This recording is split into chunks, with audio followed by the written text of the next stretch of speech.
ఇది ప్రతి ఒక్కరూ గుర్తుపెట్టుకోండి, ఒక్కటే గుర్తుపెట్టుకోండి.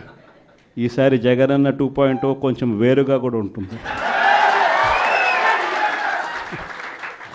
ఈసారి జగనన్న 2.0 కార్యకర్త కోసం ఎలా పనిచేస్తుందో కూడా చూపిస్తుంది. ఇది మాత్రం నేను ఖచ్చితంగా చెప్తా ఉన్నా. ఎందుకనంటే జగనన్న 1.0లో బహుశా కార్యకర్తలకు నేను అంత గొప్పగా బహుశా చేయలేకపోయి ఉండొచ్చేమో. ప్రతి పథకము ప్రతి విషయంలోనూ కూడా మొట్టమొదటిగా ప్రజలే గుర్తుకొచ్చారు. ప్రజలకు మంచి చేయడం కోసమే నా టైం కేటాయించా, నా తాపత్రయపడ్డా, ప్రతి విషయంలోనూ దానికోసమే అడుగులు వేశా.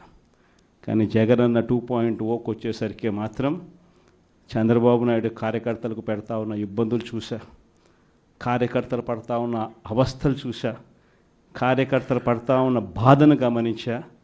వీళ్ళ కోసం గట్టిగా మీ జగనన్న ఉంటాడని సందర్భంగా గట్టిగా చెప్తా ఉన్నా.